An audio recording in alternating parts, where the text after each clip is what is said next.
Page 19, he's got the whole world in his hands. At the top of the page, they're suggesting some different bass ideas, because you can improvise on this. And if you're going to play it more than once, it's good to play it differently each time for variety. So I'm not going to get into the improvising stuff. I'll let you deal with that. I'm just going to play what's written here. I want to talk about, first let's start with the right hand and the repeated notes.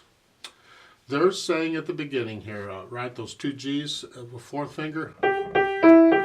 I'm suggesting you do a 3-4. Then in the last measure, the first line,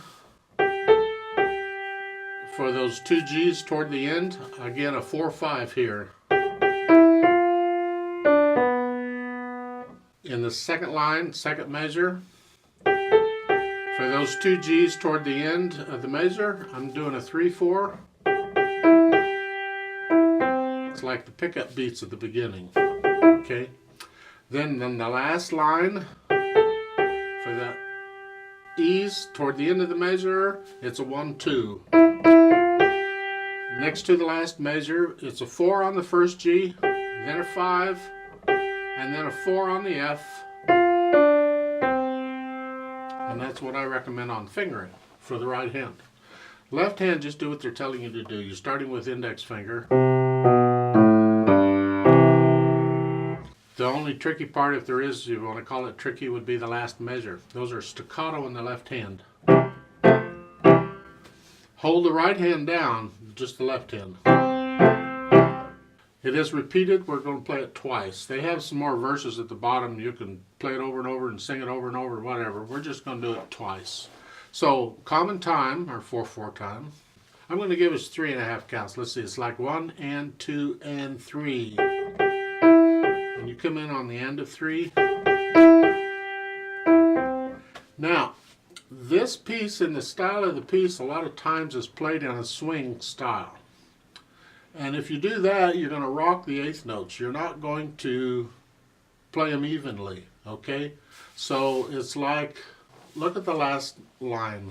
Okay, it's written this way.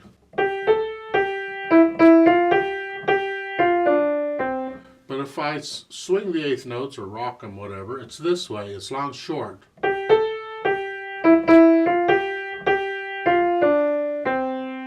And so I recommend we do that because it just gives it a swing feel, and that's really what this is about.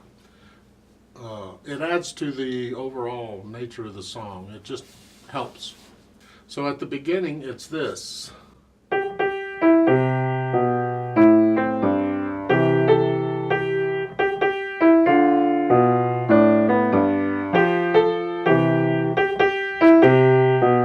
Like so. Now, again, in the left hand, we want to be accurate on the rests.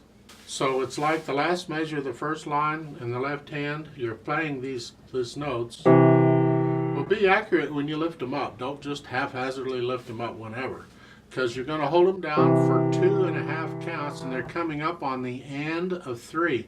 They're coming up when the right hand plays that eighth note right above the rest. So it's here. Right there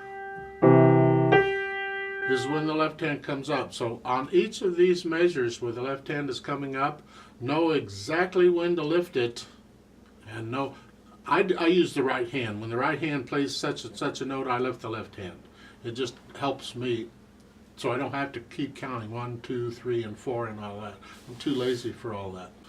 Now in the last line next to the last measure, watch out, because you have here,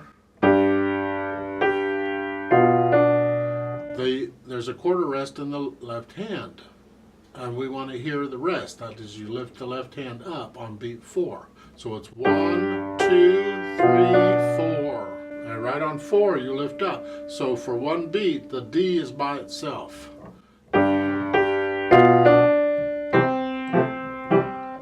Once you learn it, then you can start improvising. Then you can start adjusting everything if you want. It's up to you. But before you do any adjusting, please take the time to learn it exactly as written. I'm going to give you 3.5 counts. It'll be something like this: 1 and 2 and 3. So come in right after I say 3, okay? So put your hands in position. There's no pedal, we don't need it. Here we go. 1 and 2 and go.